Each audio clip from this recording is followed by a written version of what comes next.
بسم اللہ الرحمن الرحیم۔ السلام علیکم دوستو، آج کی اس ویڈیو میں آپ کے ساتھ ایک بڑی خوبصورت خبر شیئر کرنے جا رہا ہوں۔ خوبصورت اس لیے کہہ رہا ہوں کیونکہ ہماری یہ ایک عظیم لیڈر جو کہ بہت بہادر خاتون کہلاتی ہیں اور خوبصورت بھی ہیں، ماہرنگ بلوچ۔ آج میں ایسے رینڈملی فیس بک چلا رہا تھا تو فیس بک کے اوپر یہ تصویر نظر آئی، جس کے اوپر میں نے سوچا کہ آج تھوڑی سی ہم بھی ویڈیو بنا لیتے ہیں۔ باقی میرا کوئی ایسا مقصد نہیں ہے کہ میں اس کے خلاف کوئی ایسی ویسی بات کروں، یہ ایک ایسے رینڈملی ویڈیو بنا رہا ہوں۔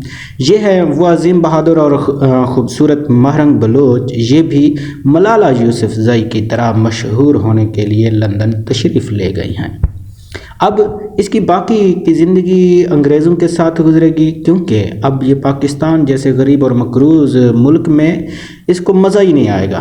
یہ اب باہر جا چکی ہے، یہ یہاں پر بہت زیادہ فیمس بھی ہو چکی ہے، مشہور بھی ہو چکی ہے، اور یہ بلوچستان کی آواز بھی بن چکی ہے۔ اب یہ اپنی آواز کو لندن اور امریکہ میں بیٹھ کر ٹویٹ کیا کرے گی، اور لاکھوں لوگ اس کے ٹویٹر پر آئیں گے اور اس کی بات کو سنیں گے اور سمجھیں گے بھی صحیح۔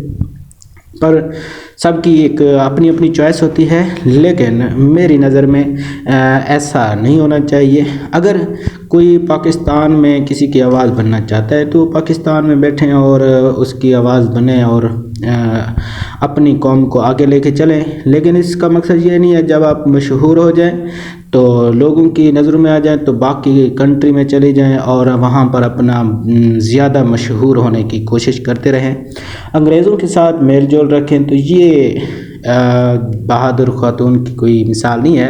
جیسا کہ آپ جانتے ہیں ملالہ یوسفزئی وہ بھی دوبارہ پاکستان واپس نہیں آئی، لیکن ان کے بھی مشہور ٹویٹ وغیرہ وغیرہ پاکستان جو ہے دیکھتا رہتا ہے۔ پاکستانی عوام کو صرف اور صرف انٹرٹینمنٹ چاہیے، وہ انٹرٹینمنٹ کرتے رہتے ہیں، کبھی کوئی آ گیا تو کبھی کوئی آ گیا، اس حوالے سے چلو دیکھتے ہیں انشاءاللہ کوئی اور نئی ماہرنگ بلوچ آئے گی اور ہم اس کے بھی پیچھے چل پڑیں گے۔ مزید اپڈیٹ کے لیے ہمارے چینل کا وزٹ کریں اور ہمارے چینل کو سبسکرائب کریں۔ اللہ حافظ، اپنا خیال رکھیے گا۔